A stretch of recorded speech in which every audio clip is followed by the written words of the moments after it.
How Europe Underdeveloped Africa by Walter Rodney, 1973. Preface. This book derives from a concern with the contemporary African situation. It delves into the past only because otherwise it would be impossible to understand how the present came into being and what the trends are for the near future. In the search for an understanding of what is now called underdevelopment in Africa, the limits of inquiry have had to be fixed as far apart as the 15th century, on the one hand, and the end of the colonial period, on the other hand. Ideally, an analysis of underdevelopment should come even closer to the present than the end of the colonial period in the 1960s. The phenomenon of neocolonialism cries out for extensive investigation in order to formulate the strategy and tactics of African emancipation and development. This study does not go that far, but at least certain solutions are implicit in a correct historical evaluation, just as given medical remedies are indicated or contraindicated by a correct diagnosis of a patient's condition and an accurate case history. Hopefully, the facts and interpretation that follow will make a small contribution towards reinforcing the conclusion that African development is possible only on the basis of a radical break with the international capitalist system, which has been the principal agency of underdevelopment of Africa over the last 5 centuries. Many colleagues and comrades shared in the preparation of this work. Special thanks must go to comrades Karim Hariji and Henry Mopolu of the University of Dar es Salaam, who read the manuscript in a spirit of constructive criticism. But, contrary to the fashion in most prefaces, I will not add that all mistakes and shortcomings are entirely my responsibility. That is sheer bourgeois subjectivism. Responsibility in these matters of all sorts is usually collective, especially with regard to the remedying of shortcomings. My thanks also go to the Tanzania Publishing House and Bogolovich Publications for cooperating in producing this volume as simply and cheaply as possible. The purpose has been to try and reach Africans who wish to explore further the nature of their exploitation rather than satisfy the standard set by our oppressors and their spokesmen in the academic world. Walter Rodney, Dar es Salaam. Chapter 1. Some questions on development. In contrast with the surging growth of the countries in our socialist camp and the development taking place, albeit much more slowly, in the majority of capitalist countries, is the unquestionable fact that a large proportion of the so-called underdeveloped countries are in total stagnation, and that in some of them the rate of economic growth is lower than that of population increase. These characteristics are not fortuitous. They correspond strictly to the nature of the capitalist system in full expansion, which transfers to the dependent countries the most abusive and barefaced forms of exploitation. It must be clearly understood that the only way to solve the questions now besetting mankind is to eliminate completely the exploitation of dependent countries by developed capitalist countries, with all the consequences that this implies. Che Guevara, 1964. What is development? Development in human society is a many-sided process. At the level of the individual, it implies increased skill and capacity, greater freedom, creativity, self-discipline, responsibility, and material well-being. Some of these are virtually moral categories and are difficult to evaluate depending, as they do, on the age in which one lives, one's class origins, and one's personal code of what is right and what is wrong. However, what is indisputable is that the achievement of any of those aspects of personal development is very much tied in with the state of the society as a whole. From earliest times, man found it convenient and necessary to come together in groups to hunt and for the sake of survival. The relations which develop within any given social group are crucial to an understanding of the society as a whole. Freedom, responsibility, skill, etc. have real meaning only in terms of the relations of men in society. Of course, each social group comes into contact with others. The relations between individuals in any two societies are regulated by the form of the two societies.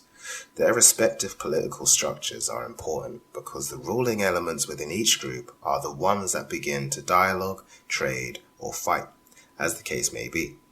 At the level of social groups, therefore, development implies an increasing capacity to regulate both internal and external relationships. Much of human history has been a fight for survival against natural hazards and against real and imagined human enemies. Development in the past has always meant the increase in the ability to guard the independence of the social group, and indeed to infringe upon the freedoms of others, something that often came about irrespective of the will of the persons within the societies involved. Men are not the only beings which operate in groups, but the human species embarked on a unique line of development because man had the capacity to make and use tools. The very act of making tools was a stimulus to increasing rationality rather than the consequence of a fully matured intellect.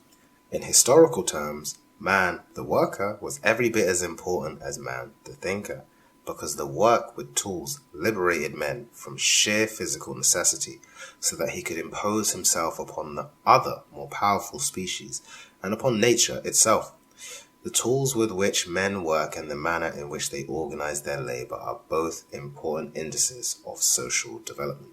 More often than not, the term development is used in an exclusive economic sense, the justification being that the type of economy is itself an index of other social features.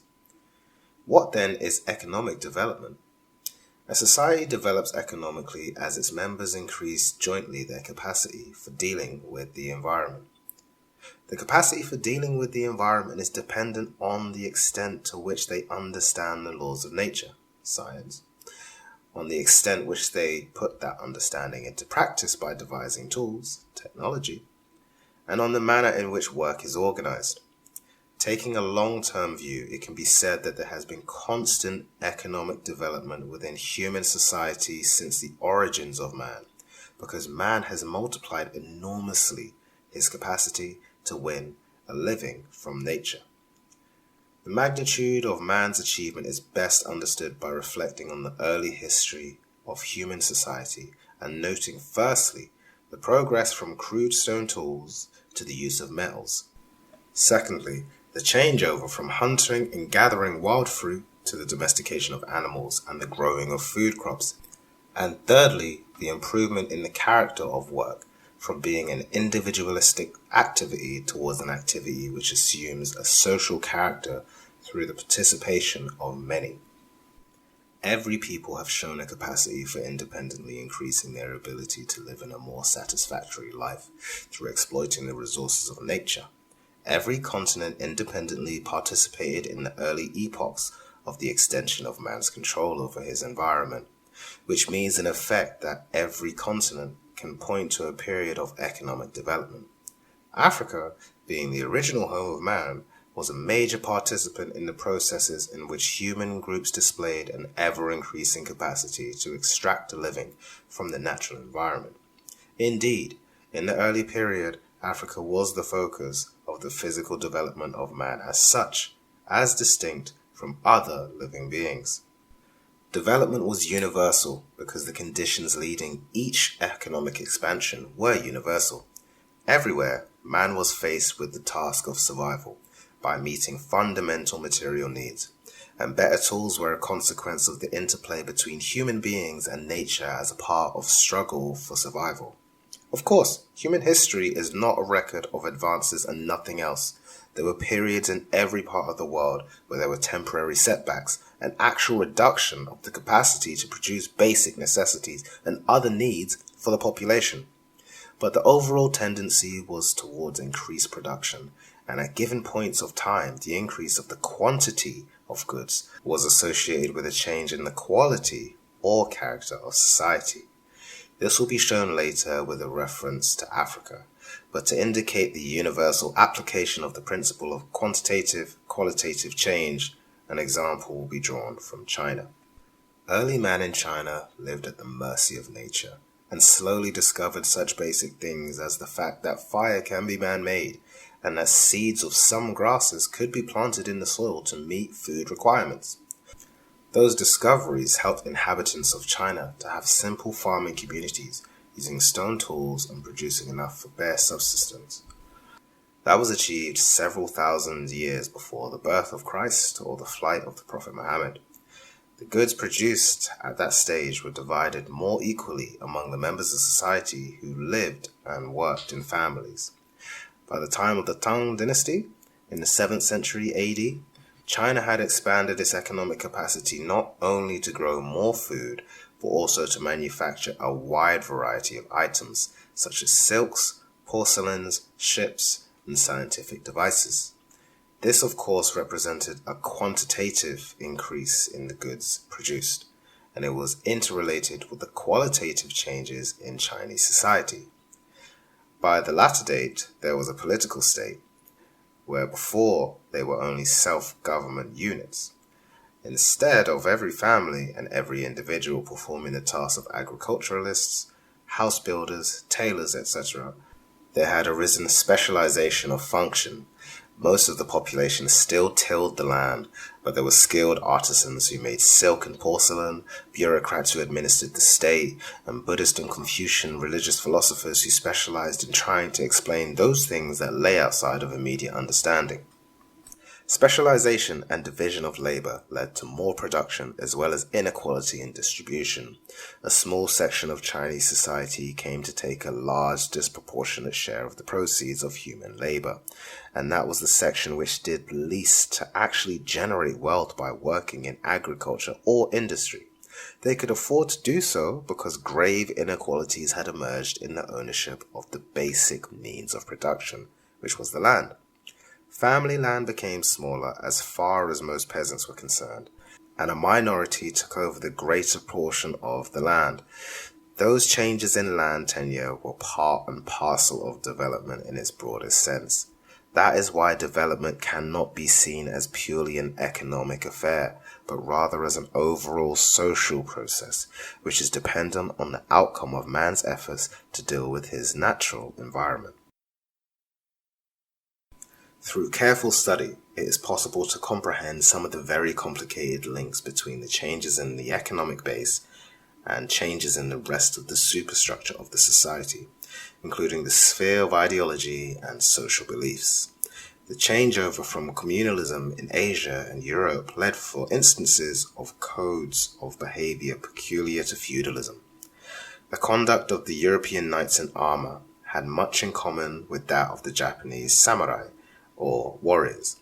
They developed notions of so-called chivalry, conduct becoming of a gentleman knight on horseback, while in contrast had to learn extreme humility, deference, and obsequiousness, symbolized by doffing his cap, standing bareheaded before his superiors. In Africa, too, it was to be found that the rise of the state and superior classes led to the practice whereby common subjects prostrated themselves in presence of monarchs and aristocrats. When the point had been reached, it became clear that the rougher quality of the family had given way to a new state of the society. In the natural sciences, it is well known that in many instances quantitative change becomes qualitative change after a certain period. The common example is the way that water can absorb heat, a quantitative process, until at 100 centigrade. It changes to steam, a qualitative change of form. Similarly, in human society, it has always been the case that the expansion of the economy eventually leads to the change in the form of social relations. Karl Marx, writing in the 19th century, was the first writer to appreciate this, and he distinguished within European history several stages of development. The first major stage following the simple bands of hunters was communalism, where property was collectively owned and work was done in common and goods were shared out equally.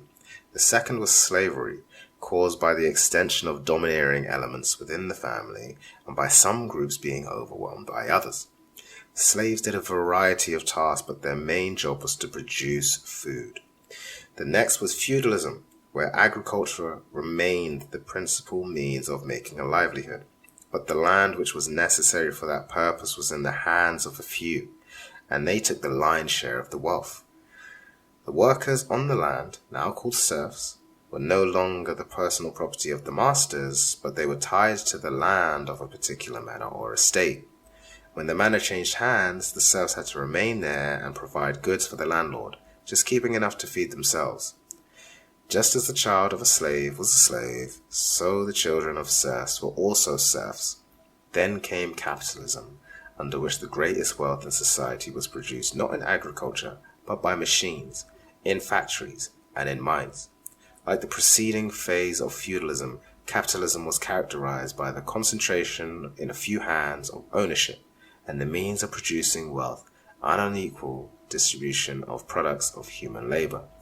The few who dominated were the bourgeoisie, who had originated in the merchants and craftsmen of the feudal epoch, and who rose to be industrialists and financiers. Meanwhile, the serfs were declared legally free to leave the land, to go in search of employment in capitalist enterprises.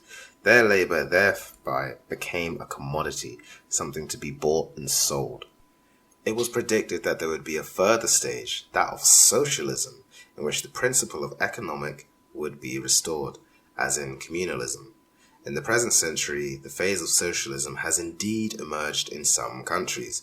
Economically, each succeeding stage represented development in the strict sense that there was an increased capacity to control the material environment and thereby to create more goods and services for the community.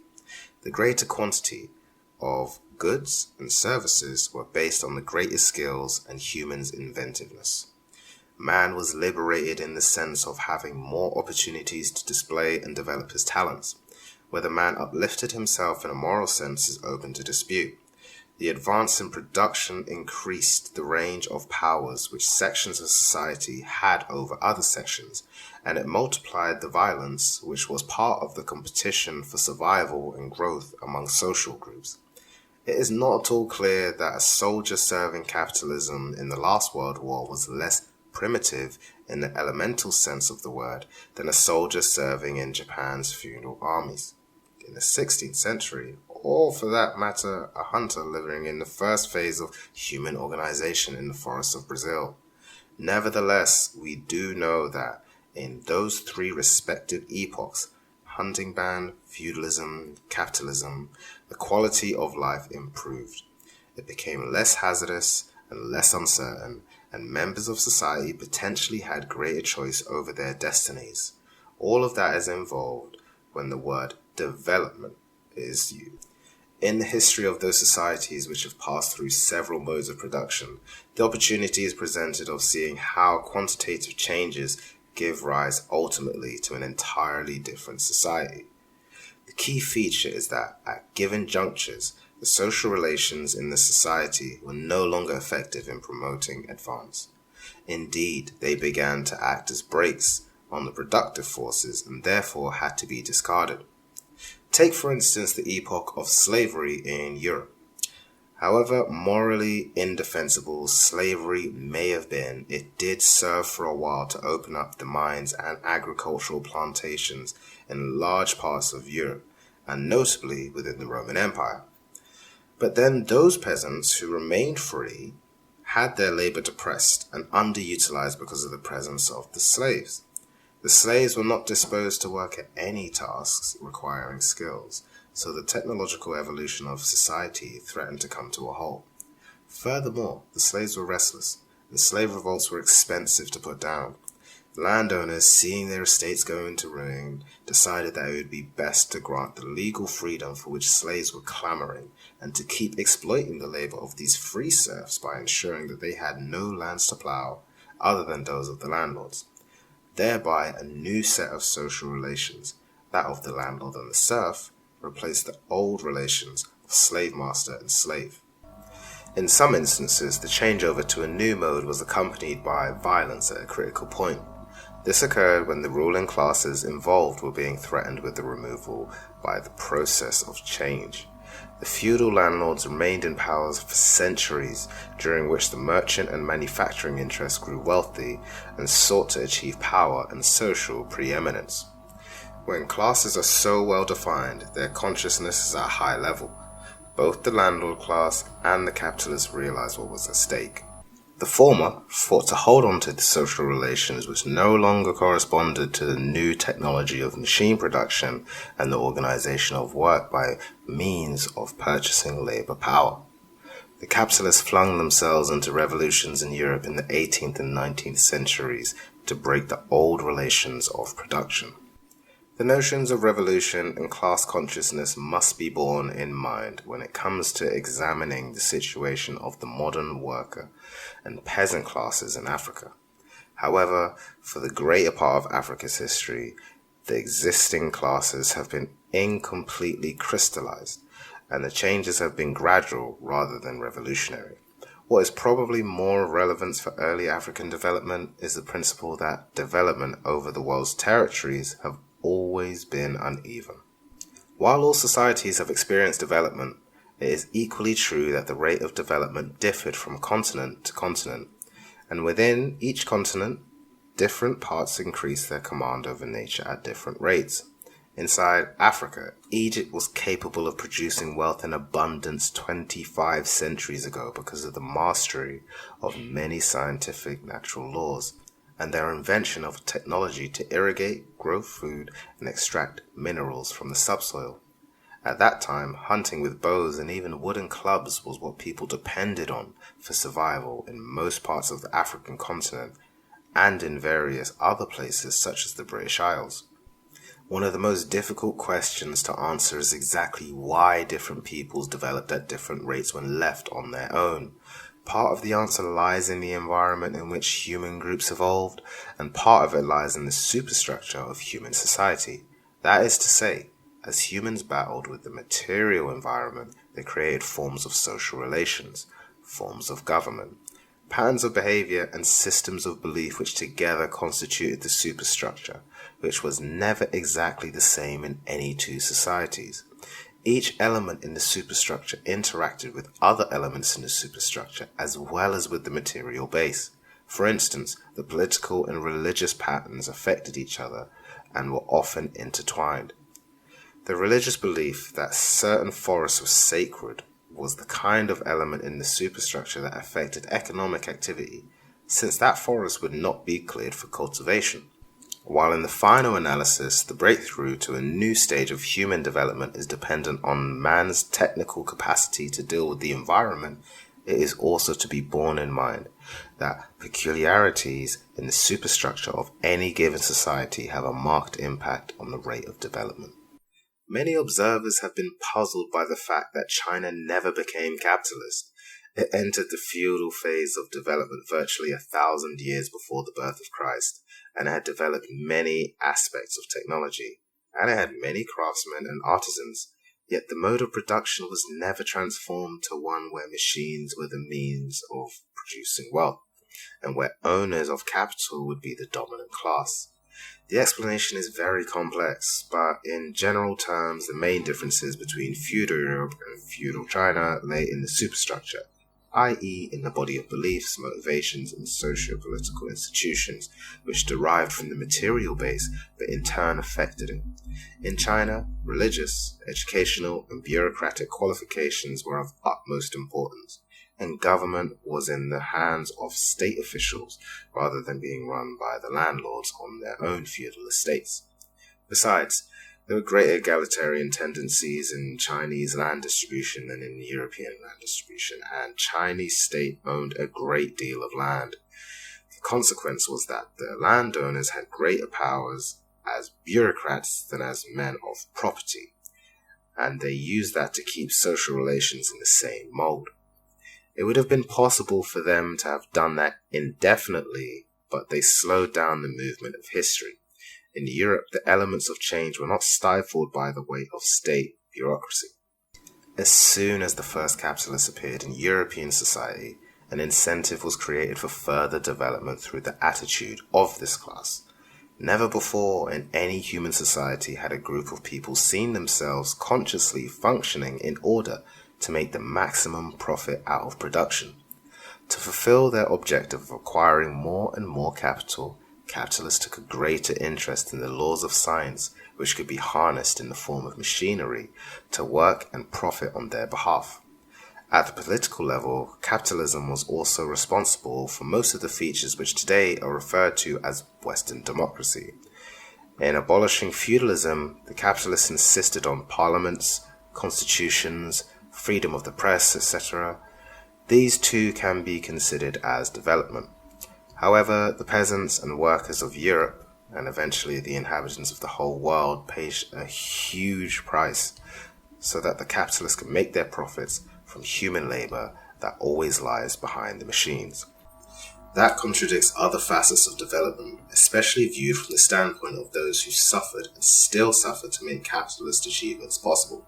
The latter group are the majority of mankind.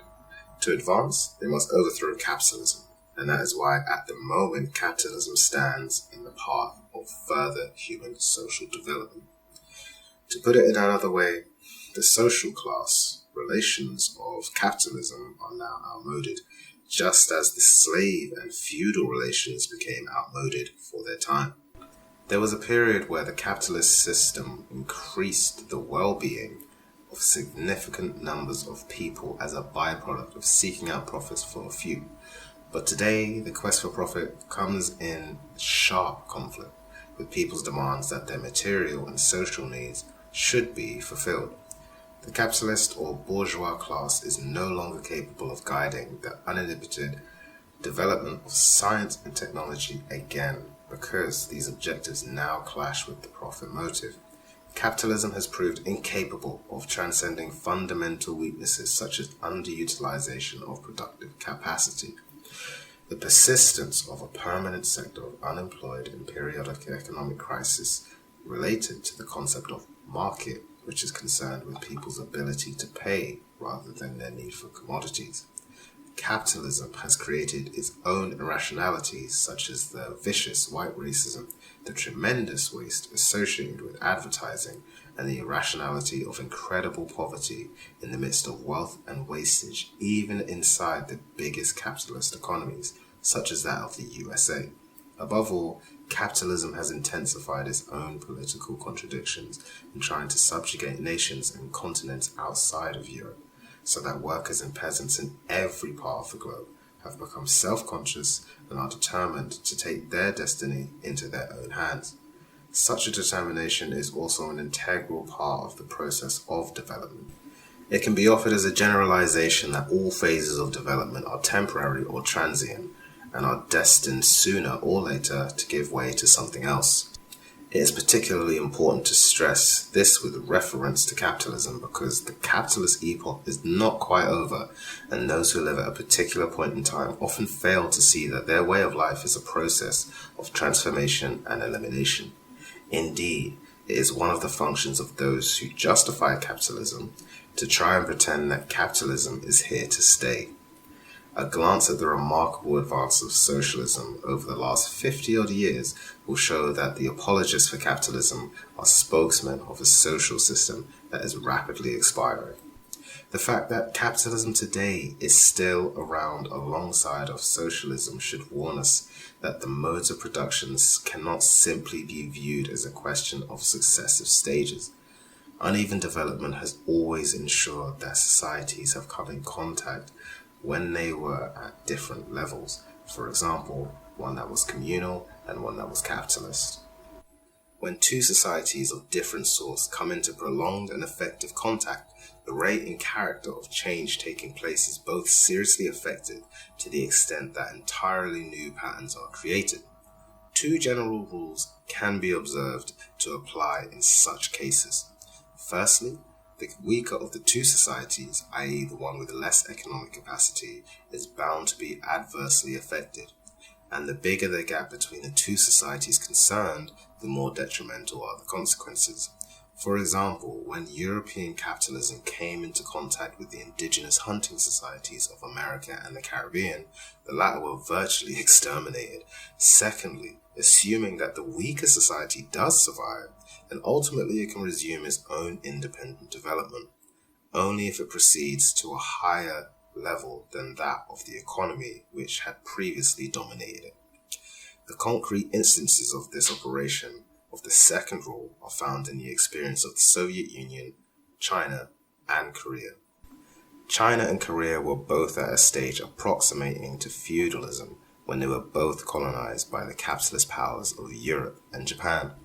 Russia was never legally colonized, but while in the feudal stage and before its own indigenous capitalism could get very far, the Russian economy was subjugated by the more mature capitalism of Western Europe. In all three cases, it took a socialist revolution to break the domination of capitalism, and only the rapid tempo of socialist development could make amends for the period of subjugation when growth was misdirected and retarded.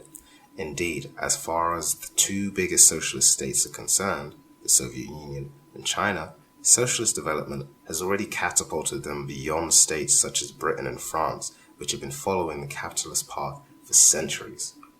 Up to the end of the 1950s, the point at which this study terminates, Russia, China, Korea, and certain nations in Eastern Europe were the only countries which had decisively broken with capitalism and imperialism. Imperialism itself is a phase of capitalist development in which Western European capitalist countries, the USA, and Japan established political, economic, military, and cultural hegemony over other parts of the world which were initially at a lower level, and therefore could not resist domination. Imperialism was in effect the extended capitalist system, which for many years embraced the whole world, one part being the exploiters and the other the exploited, one part being dominated and the other acting as overlords, one part making policy and the other being dependent. Socialism has advanced on imperialism's weakest flanks in the sector that is exploited, oppressed, and reduced to dependency. In Asia and Eastern Europe, socialism released the nationalist energies of colonized peoples. It turned the goal of production away from the money market and towards the satisfaction of human needs. It has eradicated bottlenecks such as the permanent unemployment and periodic crises, and it has realized some of the promise implicit in Western or bourgeois democracy by providing the equality of economic condition which is necessary before one can make use of political equality and equality before the law. Socialism has reinstated the economic equality of communalism, but communalism fell apart because of the low economic productivity and scarcity. Socialism aims at and has significantly achieved the creation of plenty, so that the principle of egalitarian distribution becomes consistent with the satisfaction of the wants of all members of society. One of the most crucial factors leading to more rapid and consistent expansion of economic capacity under socialism has been the implementation of planned development. Most of the historical processes so far described relate to involuntary and unplanned development. No one planned that at a given stage human beings should cease using stone axes and use iron implements instead. And while individual capitalist firms plan their own expansion, their society is not geared to overall planning of the economy and the society. The capitalist state intervened only fitfully and partially to supervise capitalist development. The socialist state has as its prime function the control of the economy on behalf of the working classes. The latter, i.e., workers and peasants, have now become the most dynamic force in world history and human development. So, to conclude this brief introduction to the extremely complex problem of social development, it is useful to recognize how inadequate are the explanations of that phenomenon which are provided by bourgeois scholars. They very seldom try to grapple with the issue in its totality, but rather concentrate attention narrowly on economic development. As defined by the average bourgeois economist, development becomes simply a matter of the combination of given factors of production, namely land, population, capital, technology, specialization, and large-scale production. Those factors are indeed relevant, as implied in the analysis so far, but omissions from the list of what bourgeois scholars think relevant are really overwhelming. No mention is made of the exploitation of the majority which underlay all development prior to socialism. No mention is made of the social relations of production or of classes. no mention is made of the way that the factors and relations of production combine to form a distinctive system or mode of production, varying from one historical epoch to another. No mention is made of imperialism as a logical phase of capitalism.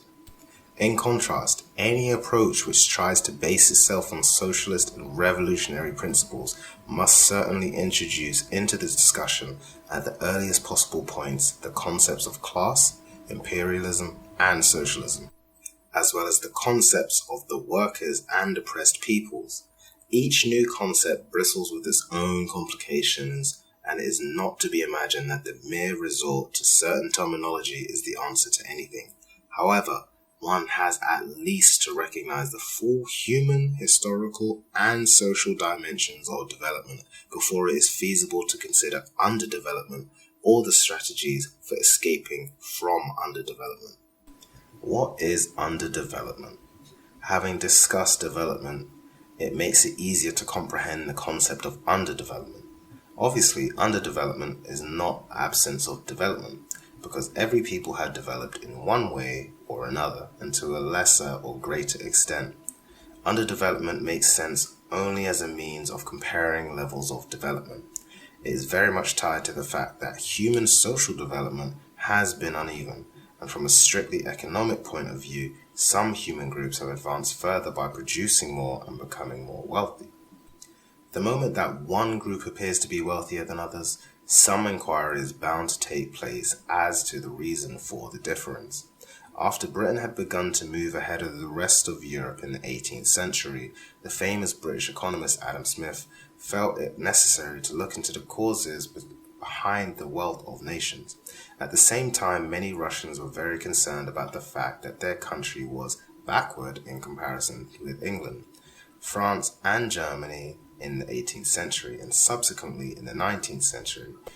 Today, our main preoccupation is with the differences in wealth between, on one hand, Europe and North America, and on the other hand, Africa, Asia, and Latin America. In comparison with the first, the second group can be said to be backward or underdeveloped. At all times, therefore, one of the ideas behind underdevelopment is a comparative one. It is possible to compare the economic conditions at two different periods for the same country and determine whether or not it had developed. And, more importantly, it is possible to compare the economies of any two countries or sets of countries at any given period in time. A second and even more indispensable component of modern underdevelopment is that it expresses a particular relationship of exploitation, namely the exploitation of one country by another. All of the countries named as underdeveloped in the world are exploited by others, and the underdevelopment with which the world is now preoccupied is the product of capitalist, imperialist, and colonialist exploitation. African and Asian societies were developing independently until they were taken over, directly or indirectly, by the capitalist powers. When that happened, exploitation increased and the export of surplus ensued, depriving the societies of the benefit of their natural resources and labor. That is an integral part of underdevelopment in the contemporary sense. In some quarters, it has often been thought wise to substitute the term developing for underdeveloped. One of the reasons for doing so is to avoid any unpleasantness which may be attached to the second term, which might be interpreted as meaning underdeveloped mentally, physically, morally, or in any other respect. Actually, if underdevelopment were related to anything other than comparing economies, then the most underdeveloped country in the world would be the USA, which practices external oppression on a massive scale, while internally there is a blend of exploitation, brutality, and psychiatric disorder. However, on the economic level, it is best to remain with the word underdeveloped rather than developing, because the latter creates the impression that all of the countries of Africa, Asia, and Latin America are escaping from a state of economic backwardness relative to the industrial nations of the world, and that they are emancipating themselves from the relationship of exploitation. That is certainly not true, and many underdeveloped countries in Africa and elsewhere are becoming more underdeveloped in comparison with the world's greatest powers. because their exploitation by the metropoles is being intensified in new ways. Economic comparisons can be made by looking at statistical tables or indices of what goods and services are produced and used in societies under discussion. Professional economists speak of the national income of countries and the national income per capita. These phrases have already become part of the layman's language by way of the newspapers, and no detailed explanation will be offered here. It is enough to note that the national income is a measurement of the total wealth of the country, while the per capita income is a figure obtained by dividing the national income by the number of inhabitants in order to get your idea of the average wealth of each inhabitant. This average can be misleading where there are great extremes of wealth. A young Ugandan put in a very personal form when he said that the per capita income of his country camouflaged the fantastic difference between what was earned by his poor peasant father and what was earned by the biggest local capitalist, Ladvani. In considering the question of development away from the state of underdevelopment, it is of supreme importance to understand that such a process demands the removal of gross inequalities of land distribution, property holding, and income, which are camouflaged behind national income figures. At one stage in history, advance was made at the cost of entrenching privileged groups. In our time, development has meant advance which liquidates present privileged groups with their corresponding unprivileged groups. Nevertheless, the per capita income is a useful statistic for comparing one country with another, and the developed countries all have per capita incomes several times higher than any one of the recently independent African nations. The following table gives a clear picture of the gap between Africa and certain nations measured in per capita incomes. It is the gap that allows one group to be called developed and another underdeveloped. The gap that can be seen from the above evidence is not only great, but is also increasing. Many people have come to realize that the developed countries are growing richer quite rapidly, while underdeveloped countries, for the most part, show stagnancy or slow rates of growth.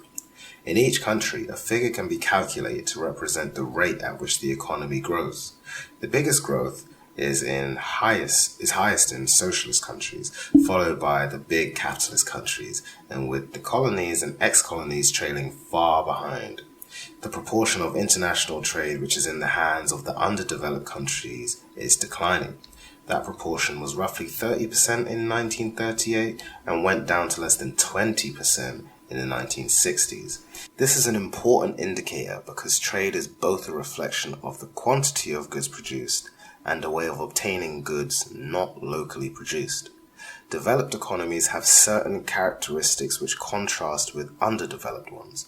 The developed countries are all industrialized. That is to say, the greater part of their working population is engaged in industry rather than agriculture, and most of their wealth comes out of mines, factories, etc. They have a high output of labor per man in industry because of their advanced technology and skills. This is well known, but it is also striking that the developed countries have much more advanced agriculture than the rest of the world. Their agriculture has already become an industry, and the agricultural part of the economy produces, although it is small.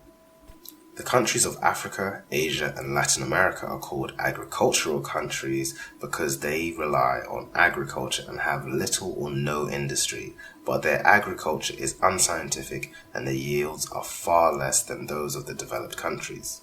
In several of the largest underdeveloped nations, there was a stagnation and fall in agricultural output in and after 1966. In Africa, the output of food per person has been falling in recent years. Because the developed countries have a stronger industrial and agricultural economy than the rest of the world, they produce far more goods than the poor nations, in the category of necessities as well as luxuries. It is possible to draw up statistical tables showing the production of grain, milk, steel, electric power, paper, and a wide range of other goods, and showing at the same time how much of each commodity is made available to each citizen on the average. Once again, the figures are highly favorable to a few privileged countries in the world. The amount of steel used in a country is an excellent indicator of the level of industrialization. At one extreme, one finds that the USA consumes 685 kilograms of steel per person, Sweden 623 kilograms, and East Germany 437 kilograms. At the other extreme, one finds that Zambia consumes 10 kilograms per person, East Africa 8 kilograms, and Ethiopia 2 kilograms. When the same kind of calculation is made for sugar, the sample of the results show that Australia, with 57 kilograms, and North America and the Soviet Union, with 45 to 50 kilograms on average. Africa consumes only 10 kilograms per person, however, and this is better than Asia with 7 kilograms. An even more gloomy set of statistics relate to the basic food requirements. Each individual needs a certain quantity of food per day, measured in calories. The desirable amount is around 3,000 calories per day, but no African country comes anywhere close to that figure. Algerians consume on average only 1,370 calories per day, while Ivory Coast can consider itself very well off within the African context, with 2,290 calories as the national average. Furthermore, one also has to judge the protein content of the food, and many parts of Africa suffer from protein famine, which means that even when calories are available from starchy foods, little protein is to be found. Persons in developed capitalist and socialist countries consume twice as much protein food as those in underdeveloped countries. Such differences help to make it clear which countries are developed and which are underdeveloped. The social services provided by a country are of importance equal to that of its material production in bringing about human well-being and happiness. It is universally accepted that the state has the responsibility to establish schools and hospitals, but whether these are provided by the government or by private agencies, their numbers can be established in relation to the size of the population. The extent to which basic goods and social services are available in a country can also be measured indirectly by looking at life expectancy, the frequency of deaths among children, the amount of malnutrition, the occurrence of diseases which could be prevented by inoculation and public health services, and the proportion of illiterates. In all of these respects, the comparison between the developed and underdeveloped countries shows huge and frightening differences. For every 1,000 children who are born alive in Cameroon, 100 never live to see their first birthday. And out of 1,000 African children born alive in rural Sierra Leone, 160 die before reaching 1 year.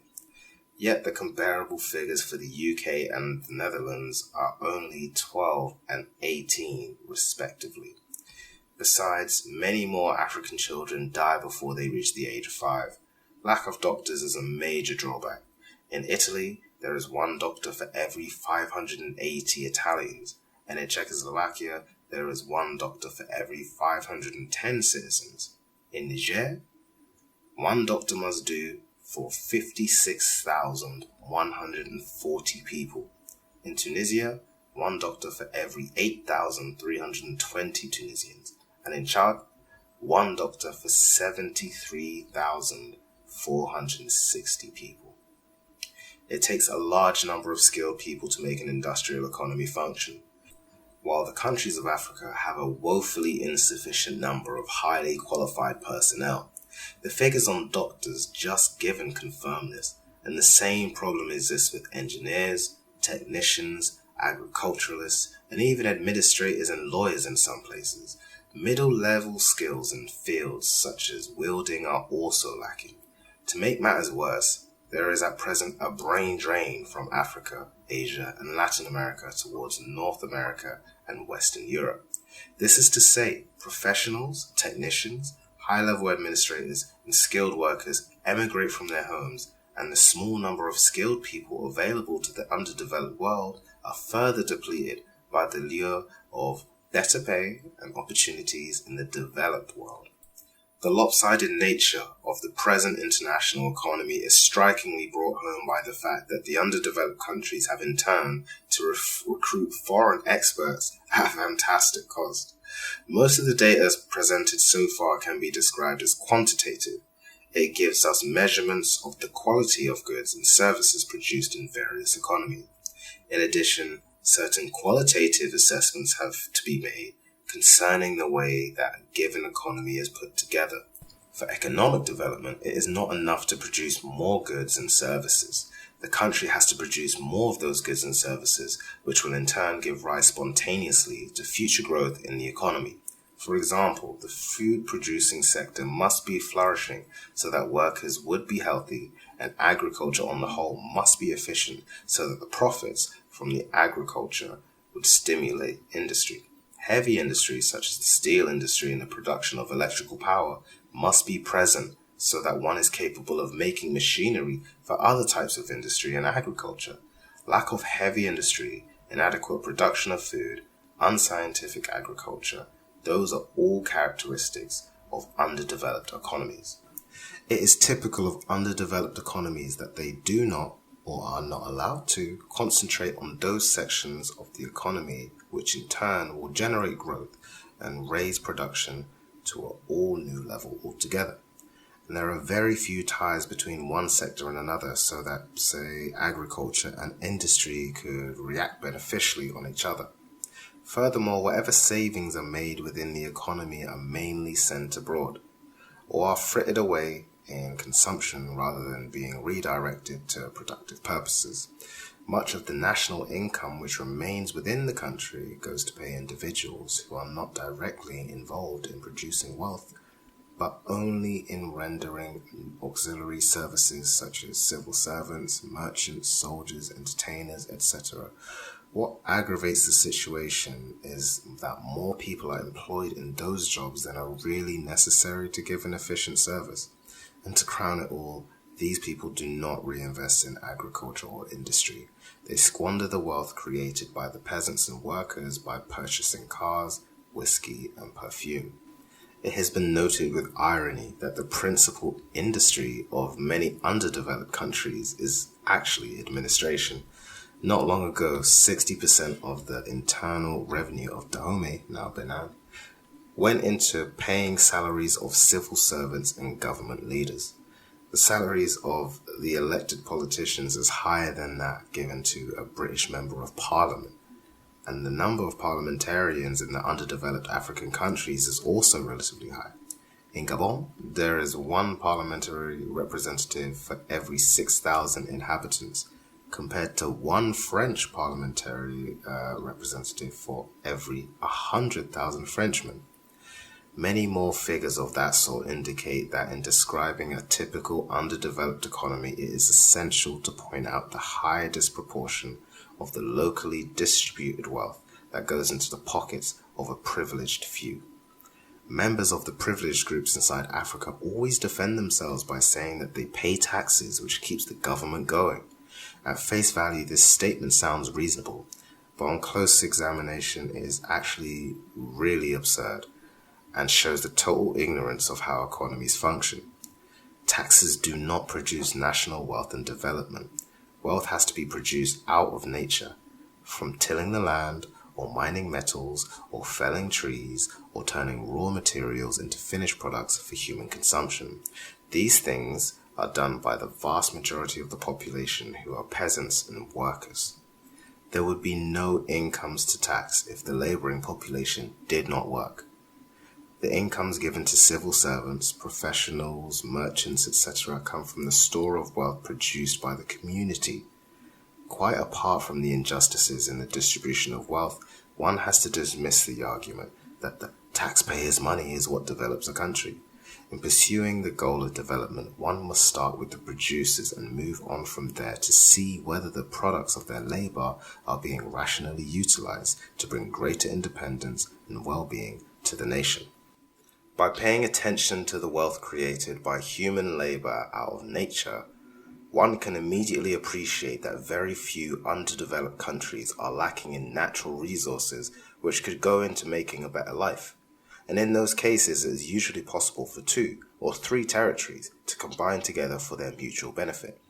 In fact, it can be shown that the underdeveloped countries are the ones with the greatest wealth of natural resources and yet the poorest in terms of goods and services presently provided by and for their citizens.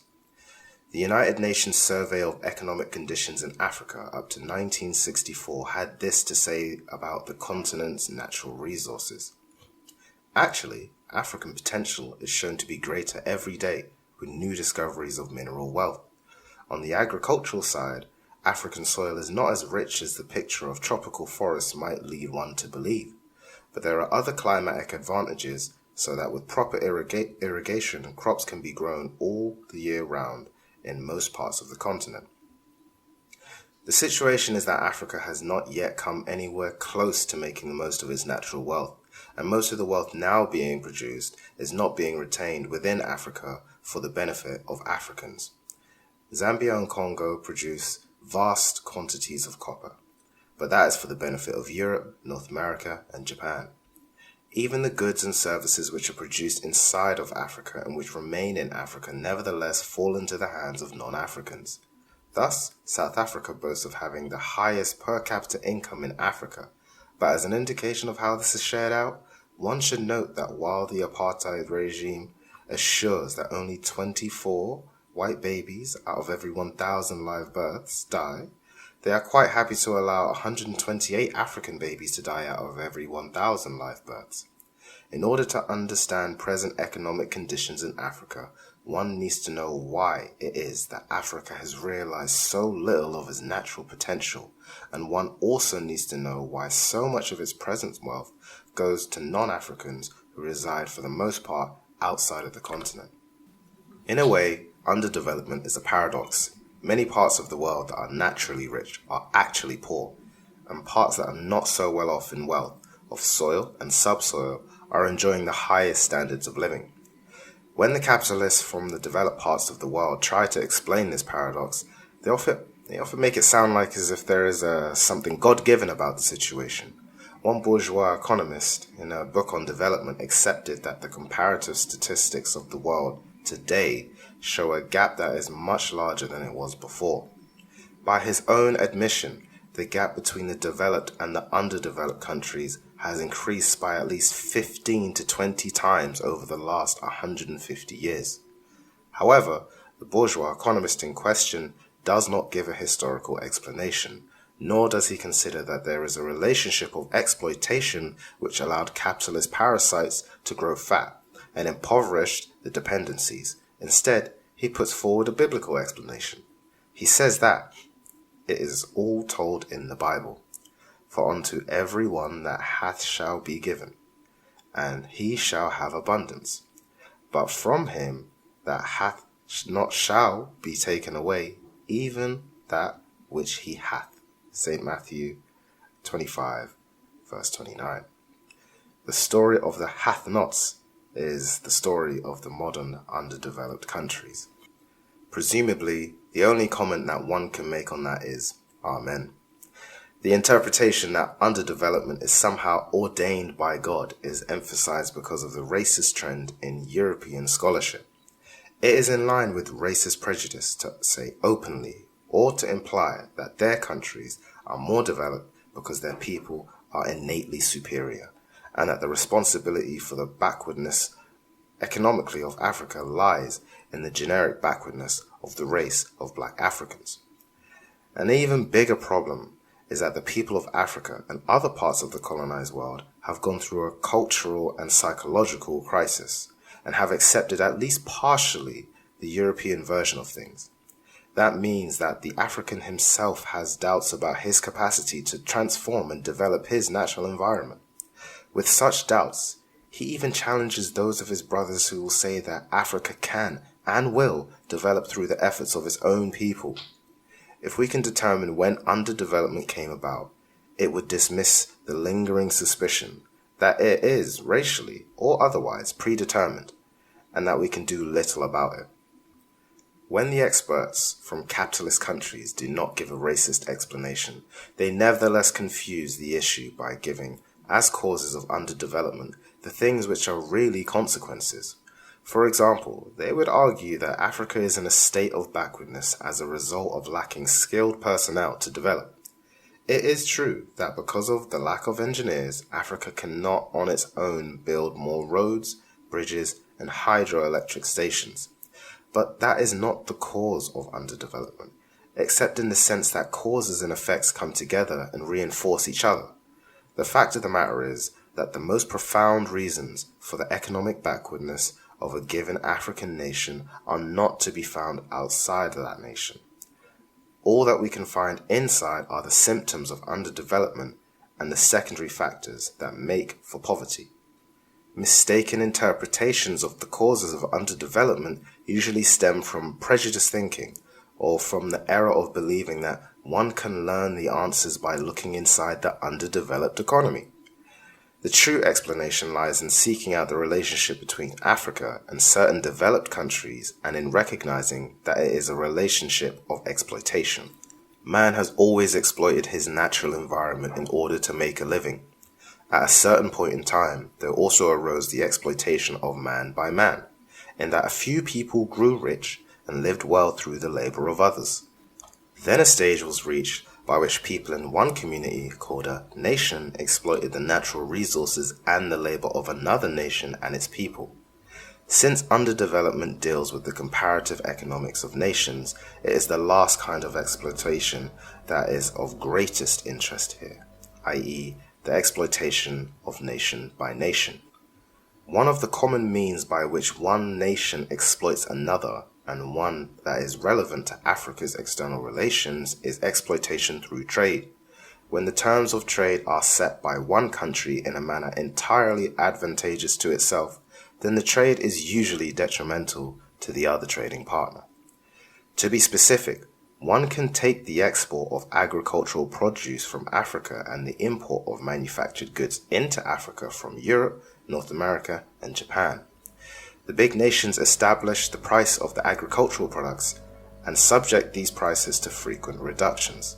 At the same time, the price of manufactured goods is also set by them, along with the freight rates necessary for trade in the ships of those nations. The minerals of Africa also fall into the same category of agricultural produce as far as pricing is concerned. The whole import-export relationship between Africa and its trading partners is one of unequal exchange and of exploitation. More far-reaching than just trade is the actual ownership of the means of production in one country by the citizens of another. When citizens of Europe own the land and the mines of Africa, this is the most direct way of sucking the African continent. Under colonialism, the ownership was complete and backed by military domination. Today, in many African countries, the foreign ownership is still present, although the armies and flags of foreign powers have been removed. So long as the foreigners own land, mines, factories, banks, insurance companies, means of transportation, newspapers, power stations, etc., then for so long will the wealth of Africa flow outwards into the hands of those elements. In other words, in the absence of direct political control, foreign investment ensures that the natural resources and the labor of Africa produce economic value which is lost to the continent. Foreign investment often takes the form of loans to African governments. Naturally, these loans have to be repaid, and in the 1960s, the rate of repayment, amortization, on official loans in underdeveloped countries rose from $400 million per year to about $700 million per year, and it is constantly on the increase. Besides, there is interest to be paid on these loans as well as profits which come from the direct investment in the economy. These two sources accounted for the fact that over $500 million flowed outward from the underdeveloped countries in 1965. The information on these matters is seldom complete, for the obvious reason that those making the profit are trying to keep things quiet. So these figures given above are likely to be underestimates. They are meant to give some idea of the extent to which the wealth of Africa is being drained off by those who invest in, and thereby own, a large part of the means of production of wealth in Africa. Furthermore, in more recent times, the forms of investment have become more subtle and more dangerous. They include so-called absentee management of local African companies by international capitalist experts. Africa trades mainly with the countries of Western Europe, North America, and Japan. Africa is also diversifying its trade by dealing with socialist countries, and if that trade proves disadvantageous to the African economy, then the developed socialist countries will also have joined the ranks of the exploiters of Africa. However, it is very essential at this stage to draw a clear distinction between the capitalist countries and the socialist ones, because socialist countries have never at any time owned a part of the African continent, nor do they invest in African economies in such a way as to expatriate profits from Africa. Therefore, socialist countries are not involved in the robbery of Africa. Most of the people who write about underdevelopment and who are read in the continents of Africa, Asia, and Latin America are spokesmen for the capitalist or bourgeois world. They seek to justify capitalist exploitation both inside and outside their own countries.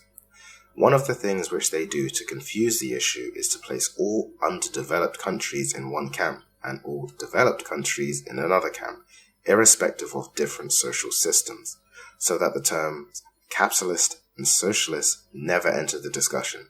Instead, one is faced with a simple division between industrialized nations and those that are not industrialized.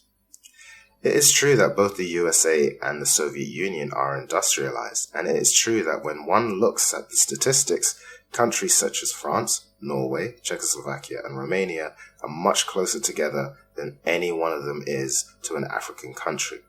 But it is also necessary to determine whether the standard of living in a given industrialized country is a product of its own internal resources or whether it stems from exploiting other countries.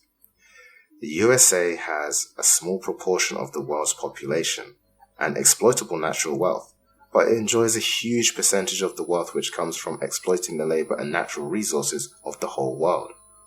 The erroneous views about underdevelopment and the oversimplified distinction between rich and poor nations are opposed by socialist scholars both inside and outside the socialist countries. Those erroneous views are also being exposed by economists in underdeveloped countries who are discovering that the explanations offered by bourgeois scholars are explanations which suit the interests of those countries which exploit the rest of the world through trade and investment. One French writer, Pierre Gelée, proposes to obtain the proper perspective of relations between developed countries and underdeveloped ones. Two categories should be set up, namely imperialist and socialist. The socialist camp include all countries, big and small, which have decided to break away from international capitalism. The imperialist camp contains not only the capitalist giants like the USA, France, West Germany, and Japan, but also the weak nations in which those industrial nations have investments. Therefore, the imperialist camp can be subdivided into exploiting and exploited countries. For the most part, the nations of Africa fall into the group of exploited countries inside the capitalist imperialist system. Roughly 1/3 of the world's people are already living under some form of socialism. The other 2/3 constitute the capitalist imperialist camp, with the majority being in the exploited section. It is interesting to notice that in spite of their efforts to confuse the situation, the bourgeois writers often touch on the truth. For example, the United Nations, which is dominated by Western capitalist powers, would never stress the exploitation by capitalist nations, but their economic reviews refer on the one hand to the centrally planned economies, which means socialist countries, and on one hand they speak of the market economies, which means in effect the imperialist sector of the world. The latter is subdivided into the developed market economies and the developing market economies, disguising the fact that the market means capitalist market. This study is concerned with analyzing the relations between those countries which are together within the capitalist market system. The things which bring Africa into the capitalist market system are trade, colonial domination, and capitalist investment. Trade has existed for several centuries. Colonial rule began in the late 19th century and has almost disappeared, and the investment in the African economy has increased steadily in the present century. Throughout the period that Africa has participated in the capitalist economy, two factors have brought about underdevelopment. In the first place, the wealth created by African labor and from African resources was grabbed by the capitalist countries of Europe. And in the second place, restrictions were placed upon African capacity to make the maximum use of its own economic potential, which is what development is all about. Those two processes represent the answer to the questions raised above as to why Africa has realized so little of its potential and why so much of its present wealth goes outside of the continent. African economies are integrated into the very structure of developed capitalist economies, and they are integrated in a manner that is unfavorable to Africa and ensures that Africa is dependent on the big capitalist countries. Indeed, structural dependence is one of the characteristics of underdevelopment. Most progressive writers divide the capitalist imperialist system into two parts. The first is the dominant or metropolitan section, and the countries in the second group are often called satellites because they are in the orbit of the metropolitan economies. The same idea is conveyed by simply saying that the underdeveloped countries are dependencies of the metropolitan capitalist economies. When a child or the young of any animal species ceases to be dependent upon its mother for food and protection, it can be said to have developed in the direction of maturity. Dependent nations can never be considered developed. It is true that modern conditions force all countries to be mutually interdependent in order to satisfy the needs of their citizens. But that is not incompatible with economic independence, because economic independence does not mean isolation. It does, however, require a capacity to exercise choice in external relations, and above all, it requires that a nation's growth at some point must become self-reliant and self-sustaining. Such things are obvious in direct contradiction to the economic dependence of numerous countries on the metropoles of Western Europe, North America, and Japan. It is also true that metropoles are dependent on the wealth of the exploited portions of the world. This is a source of their strength and a potential weakness within the capitalist imperial system, since the peasant and workers of dependencies are awakening to a realization that it is possible to cut the tentacles which imperialism has extended into their countries. However, there is a substantial difference between the dependence of the metropoles on the colonies and the subjugation of the colonies under a foreign capitalist yoke. The capitalist countries are technologically more advanced and are therefore the sector of the imperialist system which determine the direction of change. A striking example to this effect is the fact that synthetic fabrics manufactured in capitalist metropoles have begun to replace fabrics from the raw material grown in the colonies. In other words, within certain limits, it is the technologically advanced metropoles who can decide when to end their dependence on the colonies in a particular sphere. When that happens, it is the colony or neo-colony which goes begging cap in hand for a reprieve and a new quota. It is for this reason that a formerly colonized nation has no hope of developing until it breaks effectively with the vicious circle of dependence and exploitation which characterizes imperialism. At the social and cultural level, there are many features which aid in keeping underdeveloped countries integrated into the capitalist system, and at the same time hanging onto the apron strings of the metropoles. The Christian church has always been a major instrument for cultural penetration and cultural dominance, in spite of the fact that in many instances Africans sought to set up independent churches. Equally important has been the role of education in producing Africans to service the capitalist system and to subscribe to its values. Recently, the imperialists have been using new universities in Africa to keep themselves entrenched at the highest academic level. Something as basic as language has come to serve as one of the mechanisms of integration and dependence. The French and English that is so widely used in Africa is more for the purpose of African communicating with the exploiters than African with African. Actually, it'd be difficult to find a sphere which did not reflect the economic dependence and structural integration. At a glance, nothing could be less harmful and more entertaining than music, and yet this too is used as a weapon of cultural domination. The American imperialists go so far as to take the folk music, jazz, and soul music of oppressed black people and transform them into American propaganda over the voice of America beamed at Africa. During the colonial period, the forms of political subordination in Africa were obvious. There were governors, colonial officials, and police. In politically independent African states, the metropolitan capitalists have to ensure favorable decisions by remote control. So they set up their political puppets in many parts of Africa, who shamelessly agree to compromise with the vicious apartheid regime of South Africa when their masters tell them to do so. The African revolutionary Frantz Fanon dealt scorchingly and at length with the question of the minority in Africa, which serves as the transmission line between the metropolitan capitalist and the dependencies in Africa. The importance of this group cannot be underestimated. The presence of a group of African sellouts is part of the definition of underdevelopment. Any diagnosis of underdevelopment in Africa will reveal not just low per capita income and protein deficiencies, but also the gentlemen who dance in Abidjan, Accra, Kinshasa when music is played in Paris, London, and New York. Political instability is manifesting itself in Africa as a chronic symptom of the underdevelopment of political life within the imperialist context.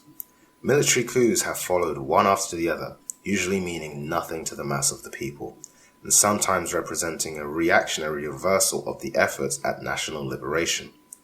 This trend was well exemplified in Latin American history, so that its appearance in neo-colonial South Vietnam or neo-colonial Africa is not at all surprising. If economic power is centered outside of national African boundaries, then political and military power in any real sense is also centered outside until and unless the masses of peasants and workers are mobilized to offer an alternative to a system of sham political independence. All of those features are ramifications of underdevelopment and exploitation in the imperialist system. In most analysis of this question, they are either left out entirely, or the whole concept of imperialism and neo-colonialism is dismissed as mere rhetoric, especially by academics who claim to be removed from politics. During the remainder of this study, a great deal of detail will be presented to indicate the grim reality behind the so-called slogans of capitalism, imperialism, colonialism, neocolonialism, and the like. For the present moment, the position to be adopted can be stated briefly in the following terms. The question as to who and what is responsible for African underdevelopment can be answered at two levels. Firstly, the answer is that the operation of the imperialist system bears major responsibility for African economic retardation by draining African wealth and by making it impossible to develop more rapidly the resources of the continent. Secondly, one has to deal with those who manipulate the system and those who are either agents or unwitting accomplices of said system. The capitalists of Western Europe were the ones who actively extended their exploitation from inside Europe to cover the whole of Africa. In recent times, they were joined and to some extent replaced by capitalists from the United States. And for many years now, even the workers of those metropolitan countries have benefited from the exploitation and underdevelopment of Africa. None of these remarks are intended to remove the ultimate responsibility for development from the shoulders of Africans. Not only are there African accomplices inside the imperialist system, but every African has a responsibility to understand the system and work for its overthrow. Brief guide to reading. There is a great deal of literature on development and underdevelopment, although less than one would expect in the view of the importance of the subjects. Most of that which is available seeks to justify capitalism. Hence, there is a narrow concentration on economic development, and particularly on capitalist economies, rather than any analysis of human social development. That approach is challenged by Marxist writers in the metropoles and increasingly by scholars from the underdeveloped world. Friedrich Engels, Origin of the Family, Private Property, and the State. Karl Marx, Preface to a Contribution to a Critique of Political Economy. Karl Marx, Pre-Capitalist Economic Formations, edited by E.J. Hobshaw. These three works are samples of writing by the founders of what is now called Marxism. Most of the publications of Marx and Engels have a relevance to the theme of development, with particular emphasis on feudal and capitalist times. Richard T. Gill, Economic Development, Past and Present. Ragnar Nerska, Problems of Capital Formation in Underdeveloped Countries.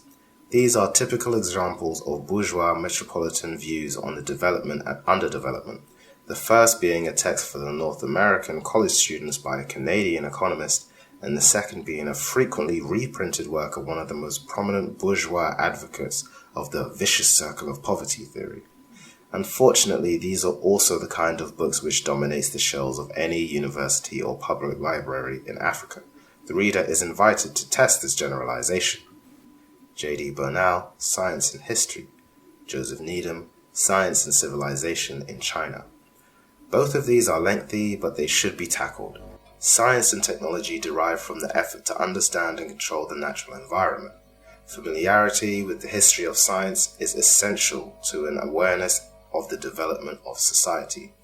Needham's book here is cited as the corrective to the fairly common view that science is something peculiarly European. Celso Furtado, Development and Underdevelopment, A. Gunther Frank, Capitalism and Underdevelopment in Latin America, and T. Gences, The Political Economy of Underdevelopment. The first writer is from Brazil, a country with a long history of dependence on and exploitation by the metropoles of Europe and North America. Frank's book reflects on the thinking of many progressive Latin American intellectuals, and it has now become well entrenched as a view of Marxists inside the metropoles. Gences is a Hungarian economist systematically applying Marxist insights to the actual data and processes of the underdeveloped world and imperialism as a whole. Samir Amin, The Class Struggle in Africa. Samir Amin is a North African. He stands out with regard to both the volume of his productions and the quality of his insights. The text cited above is very general, covering in outline the period of the coups of African development in ancient Africa right up to the present and the projected socialist future. It is more likely that more of his work will be translated into English, with French being his working language. Chapter 2. How Africa developed before the coming of the Europeans up to the 15th century. Before even the British came into relations with our people, we were a developed people, having our own institutions, having our own ideas of government. J. E. Casely Ford, 1922, African nationalist. General overview. It has been shown that, using comparative standards, Africa today is underdeveloped in relation to Western Europe and a few other parts of the world, and that the present position has been arrived at not by the separate evolution of Africa on one hand and Europe on the other, but exploitation. As is well known, Africa has had a prolonged and extensive contact with Europe, and one has to bear in mind that contact between different societies changed their respective rates of development. To set the record straight, 4 operations are required. A. Reconstruction of the nature of development in Africa before the coming of Europeans. B. Reconstruction of the nature of development which took place in Europe before expansion abroad. C. Analysis of Africa's contributions to Europe's present developed state. And D. Analysis of Europe's contribution to Africa's present underdeveloped state. The second task has already been extensively carried out in European literature, and only passing references need to be made, but the others are all deserving of further attention. The African continent reveals fully the workings of the law of uneven development of societies. There are marked contrasts between the Ethiopian Empire and the hunting groups of pygmies in Congo forest, or between the empires of the Western Sudan, under the Khoisan hunter-gatherers of the Kalahari Desert. Indeed, there were striking contrasts within any given geographical area. The Ethiopian Empire embraced literate, feudal Amharic noblemen as well as simple Kaffa cultivators and Gala pastoralists. The empires of the Western Sudan had sophisticated, educated Mandinga townsmen, small communities of Bozo fishermen, and nomadic Fulani herdsmen. Even among the clans and lineages that appear roughly similar, there were considerable differences. However, it is possible to distinguish between what was uniquely African and what was universal in the sense of being characteristic of all human societies at a given stage of development. It is also essential to recognize the process of dialectical evolution from lower to higher forms of social organization, and, in looking at most advanced social formations, one would appreciate the potential of the continent as a whole in the direction of change.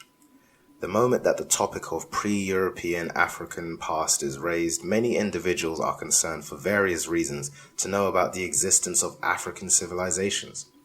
Mainly, this stems from a desire to make comparisons with European civilizations. This is not the context in which to evaluate the so-called civilizations of Europe. It is enough to note that the behavior of European capitalists from the epoch of slavery through colonialism, fascism, and genocidal wars in Asia and Africa. Such barbarism causes suspicion to attach the use of the word civilization to describe Western Europe and North America. As far as Africa is concerned, during the period of early development, it is preferable to speak in terms of cultures rather than civilizations. A culture is a total way of life. It embraces what people ate and what they wore, what they walked and the way they talked, the manner in which they treated death and greeted the newborn. Obviously, unique features came into existence in virtually every locality, with regard to all social details. In addition, the continent of Africa south of the Great Sahara Desert formed a broad community where resemblances were clearly discernible. For example, music and dance had key roles in uncontaminated African society. They were ever present at birth, initiation, marriage, death, etc., as well as appearing at times of recreation. Africa is the continent of drums and percussion. African peoples reached the pinnacle of achievement in that sphere. Because of the impact of colonialism and cultural imperialism, which will be discussed later, Europeans and Africans themselves in the colonial period lacked due regard for the unique features of African culture. Those features have a value of their own that cannot be eclipsed by European culture either in the comparable period before 1500 or in the subsequent centuries. They cannot be eclipsed because they are not really comparable phenomena. Who in this world is competent to judge whether an Austrian waltz is better than a Maconden Ngoma? Furthermore, even in those spheres of culture that are more readily comparable, such as the fine arts, it is also known that African achievements of the pre-European period stand as contributions to man's heritage of beautiful creations. The art of Egypt, the Sudan, and Ethiopia was known to the rest of the world at an early day. That of the rest of Africa is still being discovered and rediscovered by Europeans and present-day Africans. The verdict of art historians on the Ife and Benin bronzes is well known. Since they date from the 14th and 15th century, they are very relevant to any discussion of African development in the epoch before the contacts with Europe. Nor should they be regarded as unusual, except with regard to the material in which these sculptures were executed. The same skill and feeling obviously went into sculpture and artwork in non-durable materials, especially wood. African dance and art were almost invariably linked with the religious world outlook in one way or another. As it is well known, traditional African religious practices exist in great variety, and it should be also remembered that both Islam and Christianity found homes on the African continent almost from their very inception. The features of the traditional African religions help set up the African parts apart from those in other continents. But in this present context, it is more important to note how much African religion had in common with religion elsewhere, and how this can be used as an index to the level of development in Africa before European impact in the 15th century. Religion is an aspect of the superstructure of a society, deriving ultimately from the degree of control and understanding of the material world. However, when man thinks in religious terms, he starts from the ideal rather than the material world, which is beyond his comprehension. This creates a non-scientific and metaphysical way of viewing the world, which often conflicts with the scientific materialist outlook and with the development of society. African ancestral religions were no better or worse than other religions as such. But by the end of feudalism, Europeans began to narrow the area of human life in which religion and the church played a part. Religion ceased to dominate politics, geography, medicine, etc. To free those things from religious restraints, it had to be argued that religion had its own sphere, and that the things of this world have their own secular sphere. This secularization of life speeded up the development of capitalism and later socialism. In contrast, religion pervaded African life in the period before the coming of the whites, just as it pervaded life in other pre-feudal societies, such as those of the Maoris in Australia, or the Afghans in Afghanistan, or the Vikings of Scandinavia. Religion can play both a positive and negative role as an aspect of the superstructure. In most instances in early Africa, religious beliefs were associated with the mobilization and discipline of large numbers of people to form states. In a few instances, religion also provided concepts in the struggle for social justice. The negative aspects usually arose out of the tendency of religion to persist unchanged for extremely long periods, especially when the technology of earning a living changes very slowly. This was the case in African societies, as in all other pre-capitalist societies. At the same time, the religious beliefs themselves react upon the mode of production, further slowing up progress in that respect. For instance, belief in prayer and in the intervention of ancestors and various gods could easily be a substitute for innovations designed to control the impact of weather and environment. The same kind of two-sided relationship also exists between the means of earning a living and the social patterns that arise in the process of work. In Africa, before the 15th century, the predominant principle of social relations was that of family and kinship associated with communalism. Every member of an African society had his position defined in terms of relatives on his mother's side and on his father's side. Some societies place greater importance on matrilineal lines and others on patrilineal lines. Those things were crucial to the daily existence of a member of an African society because land, the major means of production, was owned by a group such as the family or clan, the head of which was responsible for the land on behalf of all kin, including foreparents and those yet unborn. In theory, this pattern was explained by saying that the residents of any community were all direct descendants of the first person who settled the land. When a new group arrived, they often made a pretense that they too had ancestry dating back to the settling of the land, or else they ensured that members of the earliest kin groups continued to perform ceremonies related to the land and water of the region. Similarly, the labor that worked the land was generally recruited on a family basis. A single family or household would till its own plots and would also be available to share certain joint farming activities with other members of the extended family or clan. Annual hunts and river fishing were also organized by the whole extended family or village community. In a matrilineal society such as that of the Bemba in Zambia, the bridegroom spent a number of years working for the father of his bride, and many young men who had married daughters of the same household often formed work teams to help each other. In Dahomey, a young man did not go to live with his wife's family, but the dokwe, or the work team, allowed a son to participate in carrying out the task of some magnitude for the father of his wife. In both of those examples, in the right of the father-in-law to acquire labor and the obligations of the son-in-law to give labor were based on kinship. This can be contrasted with capitalism, where money buys labor, and with feudalism, where the serf provides labor in order to have access to a portion of land which belongs to the landlord. Having been produced on land that was family property and through family labor, the resultant crops or other goods were distributed on the basis of kinship ties. If a man's crops were destroyed by some sudden calamity, relatives in his own village helped him. If the whole community was in distress, people moved to live with their kinsmen in another area where food was not as scarce.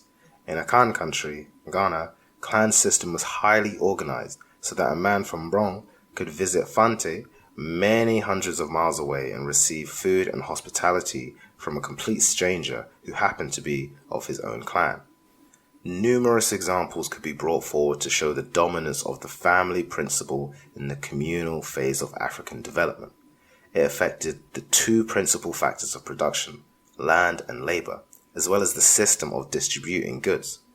European anthropologists who have studied African societies have done so mainly from a very prejudiced and racist position, but their researchers can nevertheless provide abundant facts relating to the family homesteads and compounds, to the extended family, and to lineages and clans which have carried principles of kinship alliances over large areas. However, while the exact details may have differed, similar social institutions were to be found among the Gauls of 11th century France, among the Viet in Indochina at the same time, and virtually everywhere else in the world at one time or another, because communalism is a one phase which all human society has passed. In all African societies during the early epoch, the individual at every stage of life had a series of duties and obligations to others in the society, as well as a set of rights, namely things that he or she could expect or demand from others. Age was also a most important factor determining the extent of rights and obligations. The oldest members of the society were highly respected and usually in authority, and the idea of seniority through age was reflected in the presence of age grades and age sets in a great many African societies. Circumcision meant initiation into a society and into adulthood. From that moment, a man was placed with others in his own age group and a woman likewise. Usually, there were at least 3 age grades, corresponding roughly to the young, the middle-aged, and the old. In large parts of Europe where communalism broke down, it gave way to widespread slavery as the new form in which labor was mobilized. This slavery continued through the European Middle Ages, with the Crusades between Christians and Muslims giving an added excuse for enslaving people. Slavery in turn gave way to serfdom, whereby the laborer was tied to the land and could no longer be sold and transported. Because it took many years from the transition of slavery to feudalism to take place in Europe, it was common to find that feudal society still retained numbers of slaves. Parts of China, Burma, and India also had considerable numbers of slaves as the society moved away from elementary communalism. But there was never any time span where slavery was the dominant mode of production in Asia. In Africa, there were few slaves, and certainly no epoch of slavery. Most of the slaves were in North African and other Muslim societies, and in those instances, a man and his family could have the same slave status for generations within the overall feudal structure of the society. Elsewhere in Africa, communal societies were introduced to the concept of owning alien human beings whenever they made captives in war. At first, those captives were in a very disadvantaged position, comparable to that of slaves. But very rapidly, captives or their offspring became ordinary members of the society because there was no scope for perpetual exploitation of man by man in a context that was neither feudal nor capitalist. Both Marxists and non-Marxists alike, with different motivations, have pointed out that the sequence of modes of production noted in Europe were not reproduced in Africa. In Africa, after the communal stage, there was no epoch of slavery arising out of internal evolution. Nor was there a mode of production which was the replica of European feudalism. Marx himself recognized that the stages of development in Asia had produced a form of society that could not easily be fitted into a European slot, that he called the Asian mode of production. Following along those lines, a number of Marxists have recently been discussing whether Africa was in the same category as Asia or whether Africa has its own African mode of production. The implications of the argument are very progressive because they are concerned with the concrete conditions of Africa rather than the preconceptions brought from Europe. But the scholars concerned seem to be bent on finding a single term to cover a variety of social formations which were existing in Africa from about the 5th century AD to the coming of colonialism. The assumption that will underlie this study is that most African societies before 1500 were in a transitional stage between the practice of agriculture plus fishing and herding in family communities and the practice of the same activities within states and societies comparable to feudalism. In a sense, all history is transition from one stage to another, but some historical situations along the line have more clearly distinguishable characteristics than others. Thus, under communalism, there were no classes, and there was an equal access to land and equality in distribution at the low level of technology and production. Feudalism involved great inequality in distribution of land and social products. The landlord class and its bureaucracy controlled the state, and it used it as an instrument for oppressing peasants, serfs, slaves, and even craftsmen and merchants. The movement from communalism to feudalism in every continent took several centuries, and in some instances, the interruption of internal evolution never allowed the process to mature. In Africa, there is no doubt that the societies which eventually reached feudalism were extremely few. So long as the feudal state was still in the making, elements that were communal coexisted with elements that were feudal, and with some peculiarities to African conditions. The transition was also characterized by a variety of social formations. There were pastoralists and cultivators, fishing societies and trading societies, raiders and nomads. They were all being progressively drawn into the relationship with the land, and with each other, and with the state, through the expansion of productive forces and the network of distribution. In feudal societies, there were clashes between the landlord and the peasant classes, and later on between the landlord and the merchant classes. Under capitalism, the principal class contradiction inside Europe was between the proletariat and the bourgeoisie. Those hostile class relations provided the motive force within the respective societies. African communal societies had differences such as age grade and differences between ordinary members and religious leaders, such as rainmakers. However, those were not exploitative or antagonistic relations. The concept of class as a motive force in social development had not yet come about, and in the communal phase, one must look at the fundamental forces of production to understand the process of change. Using a number of methods and concepts, it is possible to reconstruct the most likely manner in which isolated family living was broken down and production increased.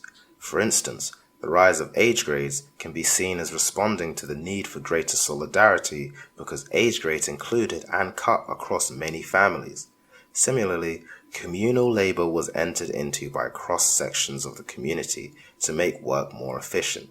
The Dopwe work group of Dahomey mentioned above had a wider application in serving the whole community to perform the heavy tasks of clearing land, house building, etc. With the offer of some food and beer or palm wine, a work team or work bee could be mobilized in a short time in most African communities, including those of the light-skinned Berbers in North Africa. Of course, while the organization of labor might have helped to produce more, the principal change in the productive forces was that which comprised new techniques, using the word in its broadest sense to include both tools and skills in dealing with the environment and new plant and animal species. The first prerequisite for the mastery of the environment is knowledge of that environment. By the 15th century, Africans everywhere had arrived at a considerable understanding of the total ecology, of the soils, climate, animals, plants, and their multiple interrelationships. The practical application of this lay in the need to trap animals, to build houses, to make utensils, to find medicines, and above all to devise systems of agriculture. In the centuries before the contact with Europeans, the overwhelmingly dominant activity in Africa was agriculture. In all the settled agricultural communities, people observed the peculiarities of their own environment and tried to find techniques for dealing with it in a rational manner. Advanced methods were used in some areas such as terracing, crop rotation, green manuring, mixed farming, and regulated swamp farming. The single most important technological change underlying African agricultural development was the introduction of iron tools, notably the axe and the hoe, replacing wooden and stone tools. It was on the basis of iron tools that new skills were elaborated in agriculture as well as in other spheres of economic activity. The coming of iron, the rise of cereal growing, and the making of pottery were all closely related phenomena. In most parts of Africa, it was in the period after the birth of Christ that most of those things came about. The rate of change over a few centuries was quite impressive. Millet and rice had been domesticated from wild grasses just as yams were made to evolve from selected wild roots. Most African societies raised the cultivation of their own particular staple to a fine art. Even the widespread resort to shifting cultivation with burning and light hoeing was not as childish as the first European colonialists supposed. That simple form of agriculture was based on a correct evaluation of the soil potential, which was not as great as initially appears from the heavy vegetation, and when the colonialists started setting up thin topsoil, the result was disastrous. The above remarks show that even when an outsider comes into a new ecological system, even if he is more skilled, he does not necessarily function as effectively as those who have familiarized themselves with the environment over centuries, and the newcomer is likely to look more ridiculous if he is too arrogant to realize that he has something to learn from the natives. However, it is not being suggested that the African agriculture in the early period was superior to that of other continents. On the contrary, African standards of husbandry on the land and with livestock were not as high as those independently evolved in most parts of Asia and Europe. The weakness in Africa seemed to have been the lack of a professional interest in acquiring more scientific knowledge and in devising tools to lighten the load of labor, as well as to transform hostile environments into areas suitable for human activity. As far as agriculture in Europe was concerned, this professionalism was undertaken by the class with a vested interest in the land, namely the feudalist landowners and later the capitalist farmers. It has been previously stated that development is very much determined by the social relations of production, i.e., those which have to do with people's functions in producing wealth. Where a few people own the land and the majority were tenants, this injustice at a particular stage of history allowed the few to concentrate on improving their land. In contrast, under communalism, every African was assured of sufficient land to meet his own needs by virtue of being a member of a family or community. For that reason, and because land was relatively abundant, there were very few social pressures or incentives for technical changes to increase productivity. In Asia, where much of the land was communally owned, there were tremendous advances in some types of farming, especially irrigated farming. This was because the state of India, China, Ceylon, and other places intervened and engaged in irrigation and other hydraulic works on a large scale. This was also true of North Africa, which in most respects followed a pattern of evolution similar to that of Asia. The African land tenure pattern was closer to that of the Asian than of the European. But even the most politically developed African states did not play the role of initiators and supervisors of agricultural development. One reason may have been the lack of population pressure and hence the scattered nature of settlements. Another may have been the state concentration on trading non-agricultural products to the exclusion of other things. Certainly, when African societies linked up with other social systems outside of the continent on the basis of trade, little attention was paid to agriculture. When it comes to the question of manufacturing in Africa before the time of the white man, it is also essential to recognize where achievements have been underestimated. African manufactures have been contemptuously treated or overlooked by European writers because the modern conception of the world brings to mind factories and machines. However, manufactures means literally things made by hand, and African manufacture in this sense had advanced appreciably. Most African societies filled their own needs for a wide range of articles of domestic use, as well as for farming tools and weapons. One way of judging the level of economic development in Africa 5 centuries ago is through the quality of the products. Here, a few examples will be given of articles which came to the notice of the outside world. Through North Africa, Europeans became familiar with the superior brand of red leather from Africa, which was termed Moroccan leather. In fact, it was tanned and dyed by Hausa and Mandinga specialists in northern Nigeria and Mali. When direct contact was established between Europeans and Africans on the east and west coasts, many more impressive items were displayed. As soon as the Portuguese reached the old kingdom of Congo, they sent back word on the superb local cloths made from bark and palm fiber, and having a finish comparable to velvet. The Baganda were also expert bark cloth makers. Yet Africa had even better to offer in the form of cotton cloth, which was widely manufactured before the coming of Europeans. Well into the present century, local cottons from the Guinea coast were stronger than Manchester cottons. Once European products reached Africa, Africans too were in a position to make comparisons between their commodities and those from the outside. In Katanga and Zambia, the local copper continued to be preferred to the imported item, while the same held true for iron in a place like Sierra Leone. It was at the level of scale that African manufacturers had not made a breakthrough. That is to say, the cotton looms were small, the iron smelters were small, the pottery was turned slowly by hand and not on a wheel, etc. Yet some changes were taking place in this context. Under communalism, each household met its own needs by making its own clothes, pots, mats, etc. That was true of every continent. However, economic expansion from there on was associated with specialization and localization of industry, people's needs being met by exchange. This trend was displayed in the principal African manufactures, and notably in the cloth industry. Cotton fiber had to be ginned, separated from the seed, then carded, and spun into yarn before being woven. Either the yarn or the woven cloth had to be dyed, and the making of the dye itself was a complex process. There was a time when all these stages would be performed by a single family, or rather by the woman in a single family, as in Yorubaland. But economic development was reflected in the separation of dyeing from cloth making, and the separation of spinning from weaving. Each separation marked greater specialization and quantitative and qualitative changes in output. European industry has been intensively studied, and it is generally recognized that in addition to new machinery, a most decisive factor in the growth of industry was the changeover from domestic production to the factory system, with the guild marking an intermediary stage. The guild was an association of specialists passing on their skills by training apprentices and working in buildings set aside for that purpose. Africa, too, had elements of the guild system. At Timbuktu, there were tailoring guilds, while in Benin, guilds of a very restricted caste type controlled the famous brass and bronze industry.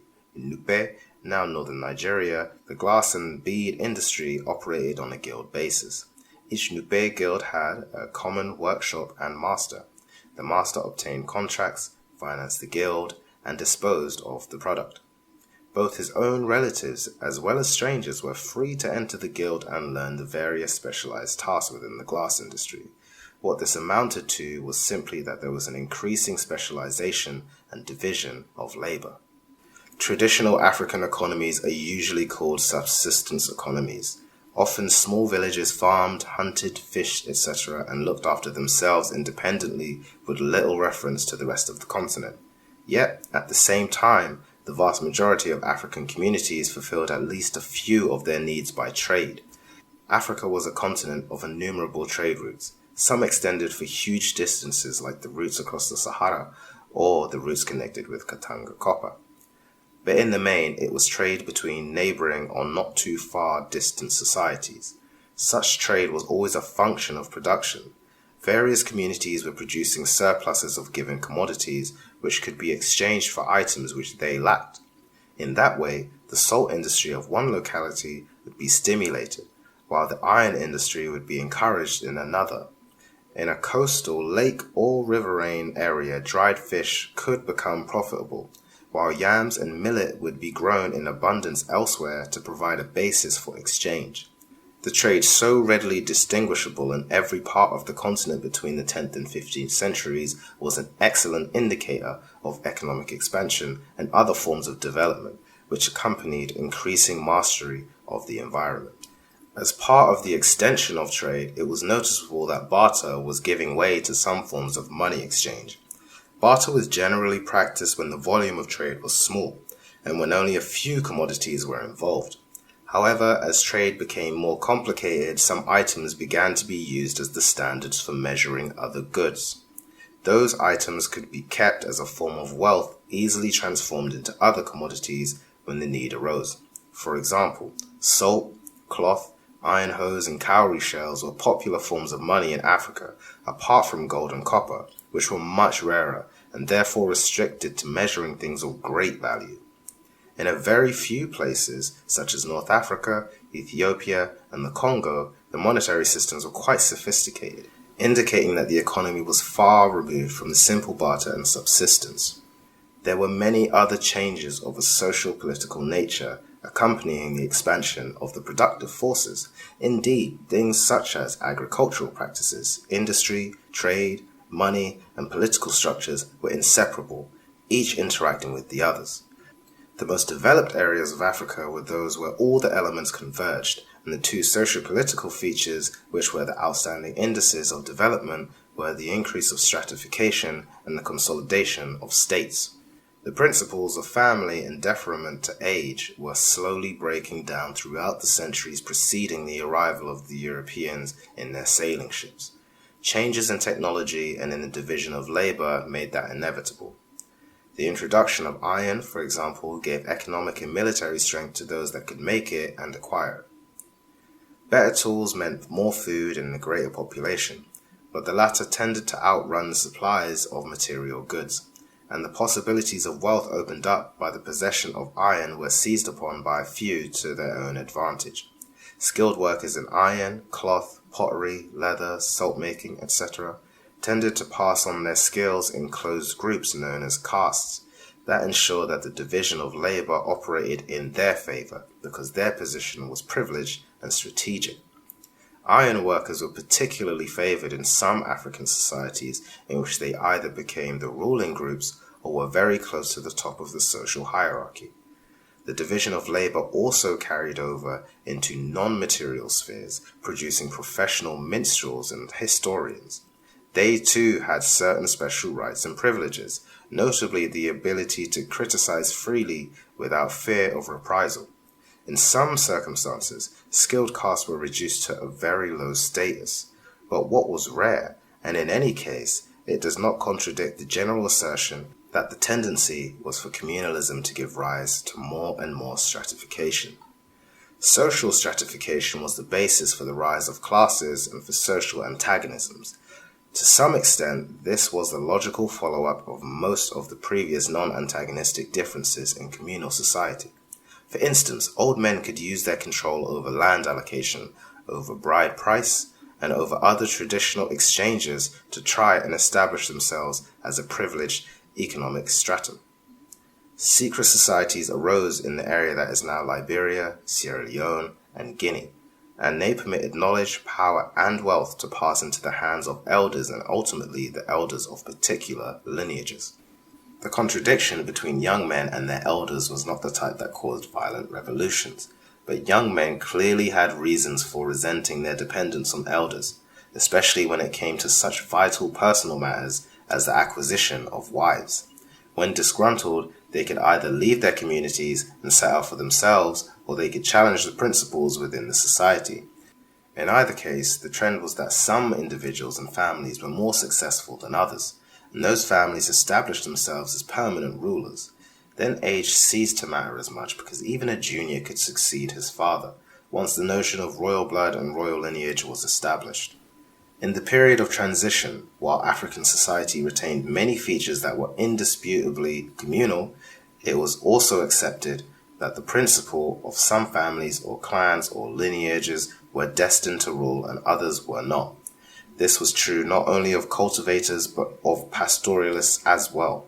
In fact, livestock became unevenly distributed much more readily. An even more important aspect of the process of social stratification was that brought about by the contact between different social formations. Fishermen had to relate to cultivators, and the latter to pastoralists. There were even social formations, such as the band of hunters and food gatherers who had not yet entered the phase of communal cooperation. Often the relationship was peaceful. In many parts of the African continent, there arose what is known as a symbiosis between groups earning their living in different ways, which really means that they agree to exchange goods and coexist to their mutual advantage. However, there was also room for considerable conflict, and when one group imposed itself by force in another, the result was invariably the rise of social classes, with the conquerors on top and the conquered at the bottom. The most common clashes between different social formations were those between pastoralists and cultivators. In some instances, the cultivators had the upper hand, as for instance in West Africa, where cultivators like the Mandinga and Hausa were the overlords of the Fulani cattle right up to the 18th and 19th centuries. The reverse situation was found on the Horn of Africa and most of East Africa. Another type of clash is that in which raiding peoples took power over agriculturalists, as happened in Angola and in and around the Sahara, where the Moors and Tuareg exacted tribute from and even enslaved more peaceful and sedentary peoples. The result in each case was that a relatively small faction held control of the land and, where relevant, cattle, mines, and long-distance trade. It meant also that the minority group could make demands on the labor of their subjects, not on the basis of kinship, but because a relationship of domination and subordination existed. In truly communal societies, the leadership was based on religion and family ties. The senior members of society shared the work with others and received more or less the same share of the total product. Certainly no one starved while others stuffed themselves and threw away the excess. However, once African societies began to expand by internal evolution, conquest or trade, the style of life of the ruling group became noticeably different. They consumed most and the best that the society had to offer. Yet they were least directly involved in the production of the wealth by farming, cattle herding, fishing, etc. The ruling class and the kings in particular had the right to call upon the labor of the common man for certain projects and for a given number of days per year. This is known as corvée labor. From the same procedure followed in feudal France. Such a system meant greater exploitation and at the same time greater development of productive resources. Social stratification as outlined above went hand in hand with the rise of the state. The notion of royal lineages and commoner clans could not have had any meaning except in a political state with a concrete geographical existence. It is significant that the great dynasties of the world ruled over feudal states. To the European or European-trained ear, the names of the Tudors, Bourbons, Hohenzollerns, and Romanovs would already be familiar. Japan had its Kamakuras and Tokugawas, China had its Tang, its Ming, India had its Guptas and Marathas, and so on. All of those were feudal dynasties existing in a period some centuries after the birth of Christ. But in addition, there were dynasties which ruled in each of those countries before feudal land tenure, and class relations had fully crystallized. It means that the transition from feudalism in Europe and Asia saw the rise of ruling groups and the state as interdependent parts of the same process. In that respect, Africa was no different. From a political perspective, the period of transition from communalism to feudalism in Africa was one of state formation. At the beginning, and for many centuries, the state remained weak and immature. It acquired definite territorial boundaries, but inside those boundaries, subjects lived in their own communities with scarcely any contact with the ruling class until time came to pay an annual tax or tribute. Only when a group within the state refused to pay the tribute did the early African states mobilize their repressive machinery in the form of an army to demand what it considered as its rights from the subjects. Slowly, various states acquired greater power over many communities of citizens. They exacted corvée labor, they enlisted soldiers, and they appointed regular tax collectors and local administrators. The areas of Africa in which labor relations were breaking out of communal restrictions corresponded to areas in which sophisticated political states were emerging. The rise of states was itself a form of development, which increased the scale of African politics and merged small ethnic groups into wider identities suggestive of nations. In some ways, too much importance is attached to the growth of political states. It was in Europe that the nation-state reached an advanced stage, and Europeans tended to use the presence or absence of well-organized policies as a measure of civilization. That is not entirely justified, because in Africa there were small political units which had relatively advanced material and non-material cultures. For instance, neither the Igbo people of Nigeria or the Kikuyu of Kenya ever produced large centralized governments in their traditional setting, but both had sophisticated systems of political rule based on clans and, in the case of the Igbo, on religious oracles and secret societies. Both of them were efficient agriculturalists and ironworkers, and the Igbo were manufacturing brass and bronze items ever since the 9th century AD, if not earlier. However, after making the above qualification, it can be conceded that on the whole, the larger states in Africa had the most effective political structures and greater capacity for producing food, clothing, minerals, and other material artifacts. It can be readily understood that these societies, which had ruling classes, were concerned with acquiring luxury and prestige items. The privileged groups in control of the state were keen to stimulate manufactures as well as to acquire them through trade. They were the ones that mobilized labor to produce a greater surplus above subsistence needs, and in the process they encouraged specialization in the division of labor. Scholars often distinguish between groups in Africa which had states and those which were stateless. Sometimes the word stateless is carelessly or even abusively used, but it does describe those peoples who had no machinery of government coercion and no concept of a political unit wider than the family or the village. After all, if there is no class stratification in a society, it follows that there is no state, because the state arose as an instrument to be used by a particular class to control the rest of society in its own interests. Generally speaking, one can consider the stateless societies as among the older forms of social political organization in Africa, while the larger states represented an evolution away from communalism, sometimes to the point of feudalism. Again, it must be emphasized that a survey of the scene in Africa before the coming of Europeans would reveal considerable unevenness of development. There were social formations representing hunting bands, communalism, feudalism, and many positions intermediate between the last two. The remainder of this section will be devoted to a review of the principal features of several of the most developed societies and states of Africa in the last 1,000 years or so before Africa came into permanent contact with Europe. The areas to be considered are Egypt, Ethiopia, Nubia, Morocco, the Western Sudan, the interlacustrine zone of East Africa, and Zimbabwe. Each serves as an example of what development meant in early Africa and what was the direction of social movement. To a greater or lesser extent, each was also a leading force on the continent in the sense of carrying neighbors along the same path, either by absorbing them or influencing them more indirectly.